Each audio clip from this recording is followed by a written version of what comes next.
Hello, my beautiful friend. Welcome to A Time to Care the Caregivers Podcast. I'm Isabel Melgarejo, your host. And today with me, I have an amazing human being. Her name is Hailey Ho. And I'm so excited to introduce you to her. Pleasure to be here, Isabel. So, can you tell us a little bit about CareCorgi, how you started it, all of the things? Sure.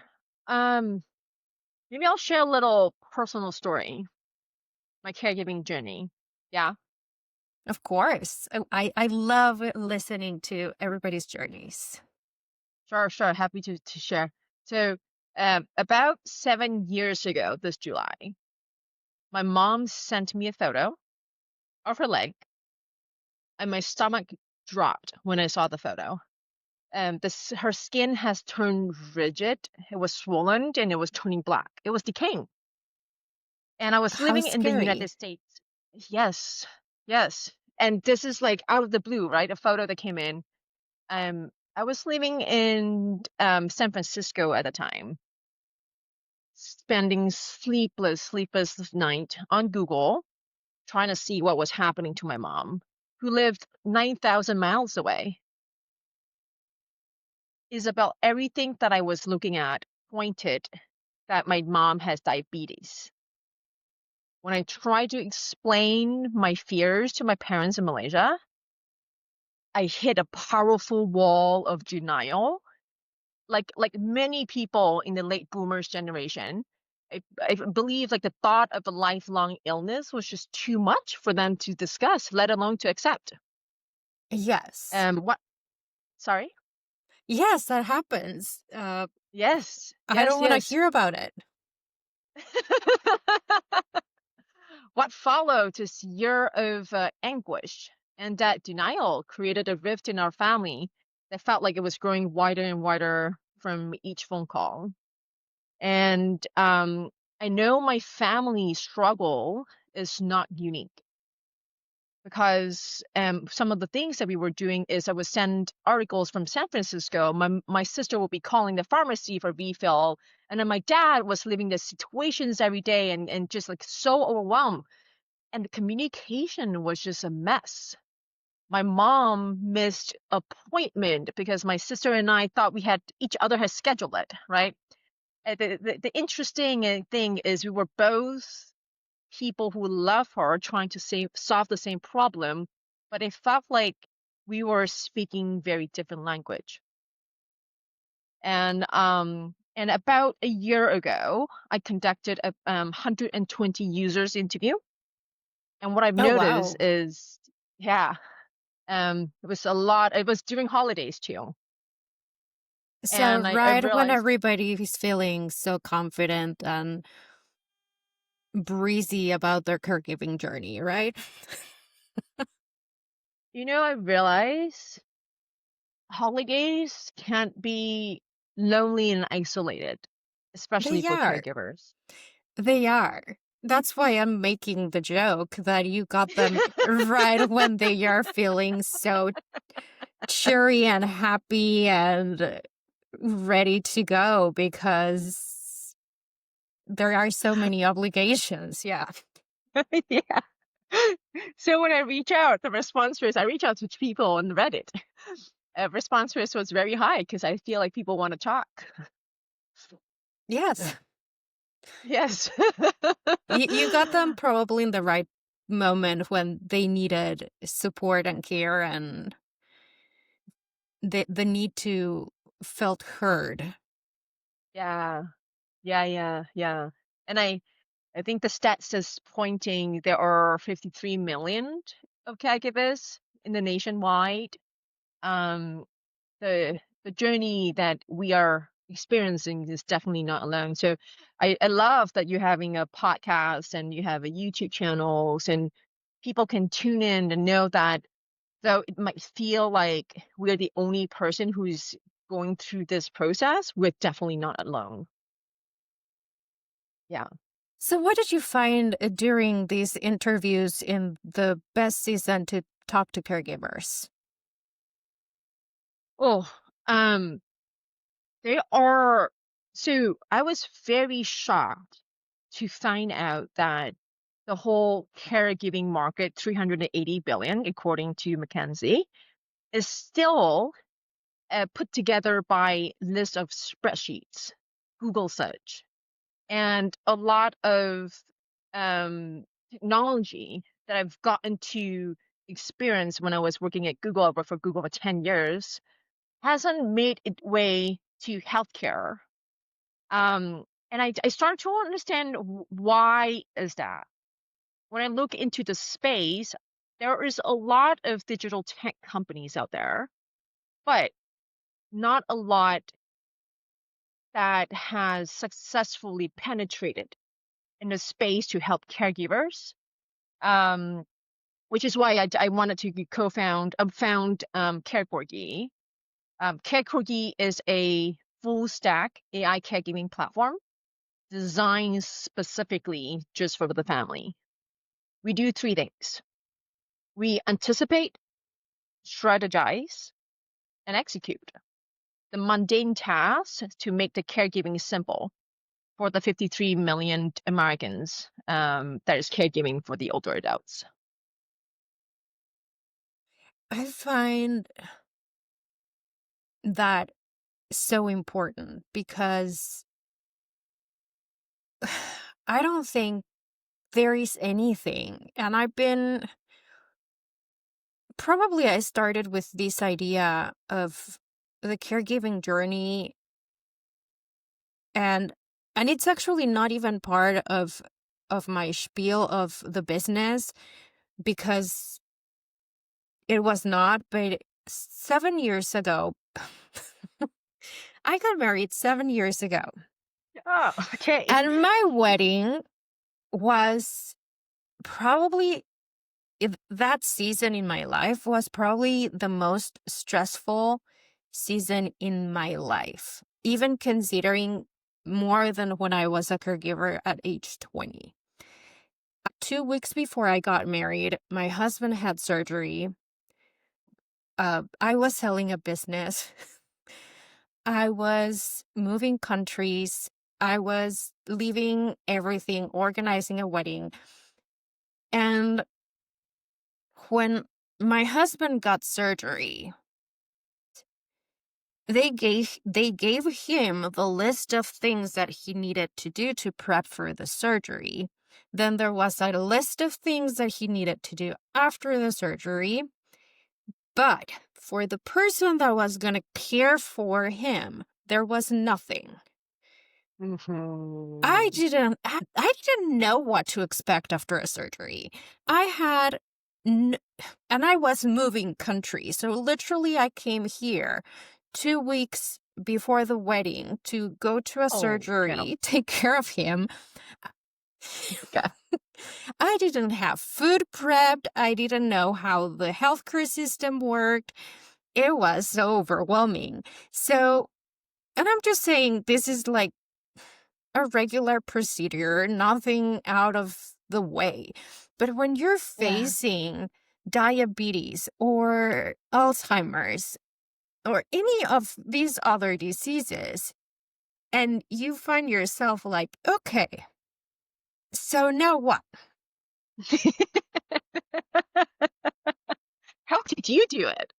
So walk me through. The doctors give your fiance at the time a care plan, right? It looks simple, like this is what you need to do, until you actually do it. You're like, this is not simple, because you need to research, you need to coordinate. There's a lot more. Uh, but how did you, as a caregiver, do it 7 years ago? I want to see if 7 years later it's still the same process for the caregivers. I don't know, because I haven't experienced another surgery per se. And probably I would be prepared today. I would know that I need to get food ready.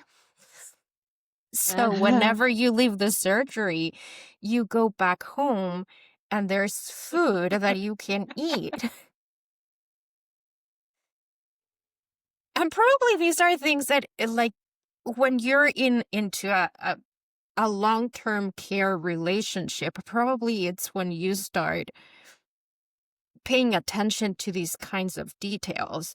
But what would be Yeah. the difference if the hospital system would give you, this is how you prep for your surgery? You need to shower with this special soap, you need to take this medication, etc., etc. And here is a list for your caregiver, which is like what Mm, you're doing. Here is the list mm, that the caregiver needs. mm. Yeah. So Yeah. when you're in that situation, you just go and at least you're prepared. Yes. Yes. And the other thing, hearing from users is not just the preparation, is the fact that caregiving journey changes so much, so fast. Even for seasoned caregivers, right? They've done this 10, 15 years. Or spouses with Parkinson, they will tell you, yes, they have been a caregiver for so long, but there are just still episodes of critical care. And every time when these episodes happen, they feel like they are relearning again. Because because a husband who got diagnosed with Parkinson, dealing with that is very different than 5 years later, the husband fell down and then they have to deal with that. And then years later, dementia kicked in. So the journey of caregiving is just so dynamic, which is why I'm very excited for CareCorgi to be launched in the market. Because one thing that we are actually doing, haven't been public yet, is we understand the evolutions when it comes to caregiving journey, and we personalize that to families' background. Can I share a story about my mom? Of course. She had diabetes, and in Asian culture, eating rice is like breathing oxygen. When when my mom got diagnosed, the doctor literally say, "No more rice and bread for you for the rest of your life." Stop breathing for the rest of your life. My mom looked at him, was like, "Okay, well, I guess I'll try." Guess how long she lasted? 2 days.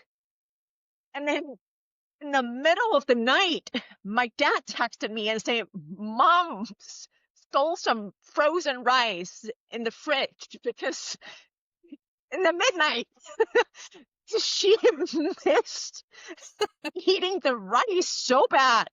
2 days later, and and what I realized is, and after like looking into the statistics, the care plan that the doctors give, the adherence is only 30%, and it's very Yes. low. Yes. And so I feel like the best care plan is not like the perfect one, right? The best care plan should be one that customized to the family situations.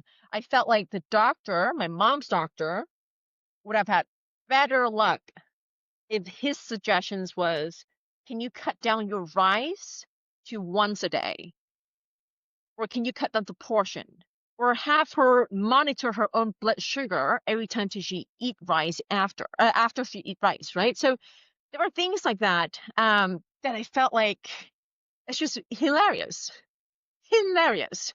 And I'm excited. I'm actually really excited for a care corgi because that cultural component, personalizations component, preferences is such a key part of how we integrate our technology into the journey. Yeah, I agree. And I believe that doctors do the best they can, but they don't know our Mhm. family dynamics, our cultures many times, because every family and every person has their own culture. Um, Yeah. and understanding that dynamic and how you're going to support the patient, your loved one, has to be personalized. So what are the Yeah. things that you can do to achieve that? So tell us more about CareCorgi. What can people expect? Because I know you're like getting ready to launch. So I want people to start following you and be aware that your services are coming so they can have support. Yeah, happy to. So I gave a little teaser in the beginning, happy to deep dive into our platform does three things: anticipate, strategize, and execute. Mhm. Our AI anticipates the family's needs and it gives you the question you don't even know how to ask, what to ask, and connect you to the right specialist before it's become a crisis.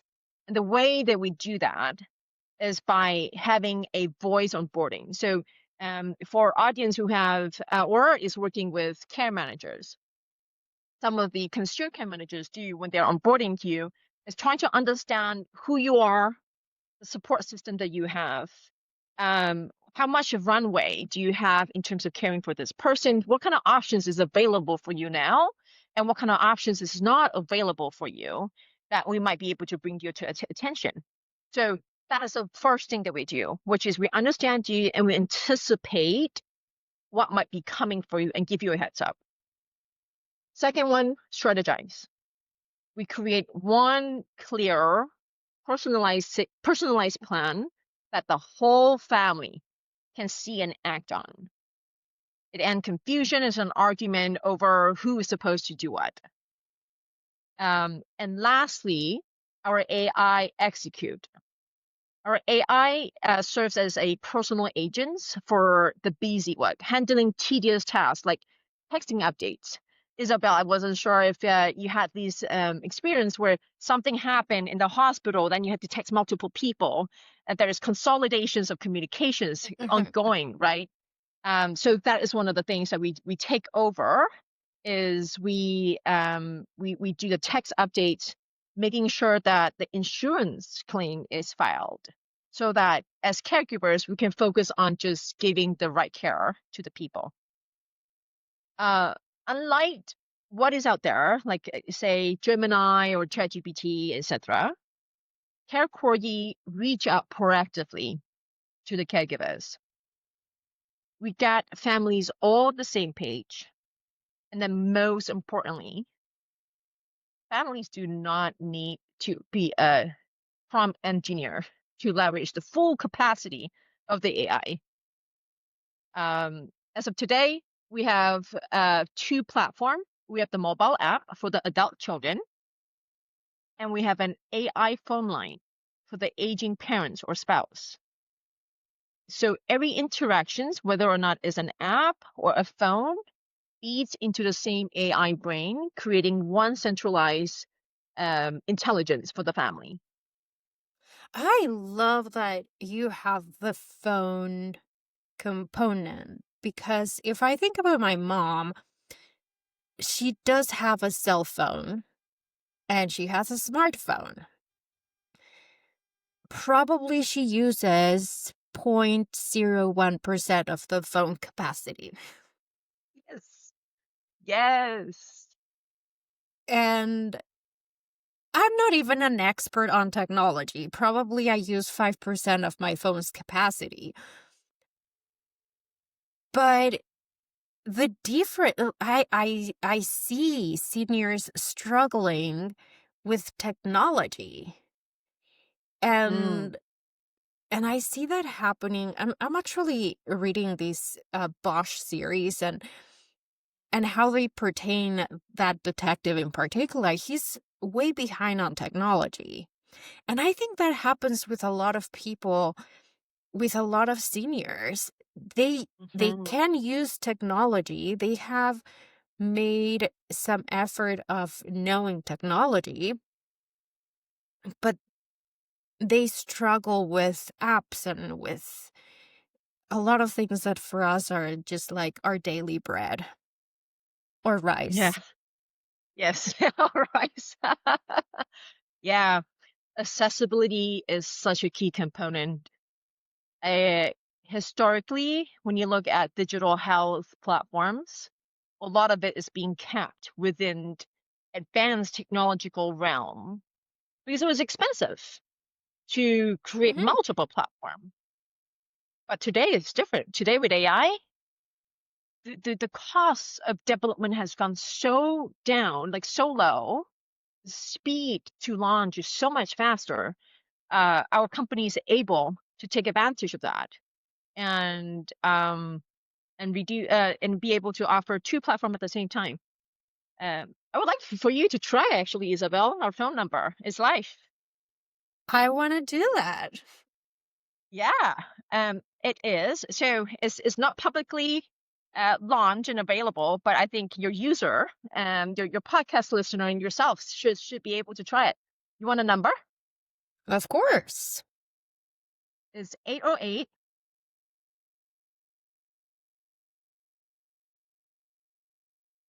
Uh-huh. 466 0356. I'm gonna call. Yes, call and let me know. Our AI phone line is trained on speaking with families with a lot of empathy. So focus on the tone and how we talk to them, and trained on resources specifically for caregiving.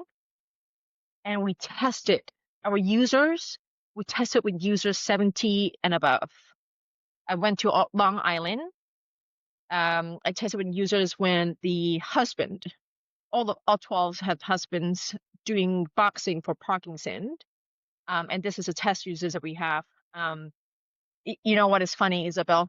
After we launched the phone line, I think a week later, someone texted me and say the phone line has shut down. I'm like, what do you mean shut down?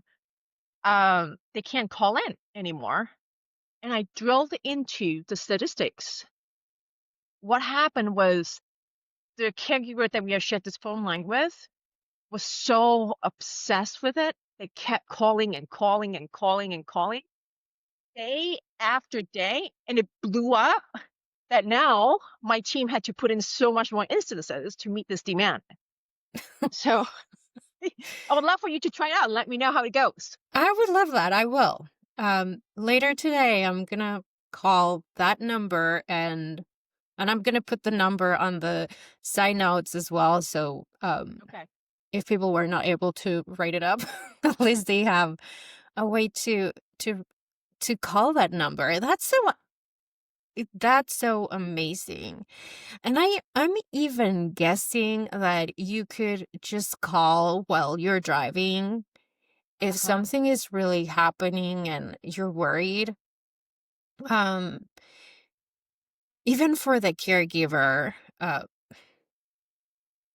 I think just Yeah. having that additional layer of things that you can reach out and get help. Yeah. Yes. Ask question, strategize, emotional support, and as simple as, hey, I'm driving mom to this hospital because something happened. Could you let brother or sister or mom know? And that's it. All in one phone call. Isn't it Yeah. incredible? Yeah. So out of curiosity, why CareCorgi? Why the name? Yes.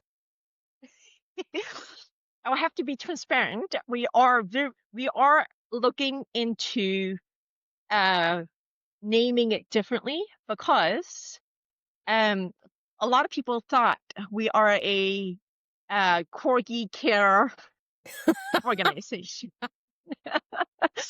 And then on SEO, when you search for cat corgi, all you see is corgis coming up. So we might be looking into rebranding. Um, it all comes from our early thesis that I believe gamification can transform caregiving into sustainable, rewarding care practices. I'm stealing a book from Duolingo. Duolingo Uh-huh. makes learning fun, right? Yeah. Caregiving is so overwhelming. So our early thesis was that what if we introduced Tamagotchi style in caregiving. For every single thing that you do, that becomes a bone and then feed a little virtual dog. And what that makes it more rewarding, right? Uh-huh. And the dog is a corgi, will dance around, interact with you. Um, so that was the initial inspiration from it. From users' feedback, that might not have resonated with them because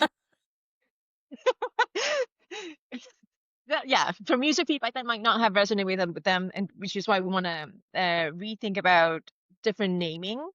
Um, because users, when we observe how they use our app day after day after day, the thing that they go back to is our AI. It's the phone that I told you about. Is when you log into our system, how can we personalize? So they really care about the value, the true value that technology can bring instead of the well and whistle, like feeding a dog. So that might change. That's so funny. Um, I went through your demo and I saw the corgi. I was like, this is so cute. Yes, I think depends on different demographics. The 25 to 45s love the little animation. Mm. 45 plus, not so much. It is hard to give everybody what they like. And talking about dogs, I think my dog is like just walking back and forth. Aw, say hello, say hello. Um, so where can people find you? I know you're not officially launched yet, but where can people start maybe sign up for trials or I don't know. I would encourage them to check out carecorgi.com, C-A-R-E, care, corgi, CORGI.com. And there's a link for them to sign up for private beta. Right now, we are oversubscribed on private beta, but there is a wait list. If they want to email me directly and say that they heard us from the podcast, or within the private beta, there's a referral code. If they put in the name Isabel, I will reach out to them specifically and have them sign up ASAP for to try out both on Android as well as Apple. Secondly, the phone app. You can start using it right now. Everybody, 808-466-0356. Call in, ask questions about caregiving, and I hope is a helpful platform for everybody. Is there anything else you want to share? I want to actually thank you Mm. to Isabel and to the whole caregiving community. One thing that I've noticed is such a beautiful community that all of us have one thing in common is we know how stressful this journey is and we want to help each other. Mhm. So whoever is listening, the fact that you're tuning in, the fact that you're part of this community, and I know this journey is not easy. There are good days, there are bad days. There are days a doctor says you can't eat rice. So there are days that you don't know that you need to cook after a surgery. And there are days you feel like you're winning. I just want to say it's incredible that we choose to become a caregiver as well, because a lot of people would have said this is too tough and we don't want to do it. And it matters to people that we love. Thank you so much for coming and joining us today. I've really enjoyed this conversation. Me too. Thank you.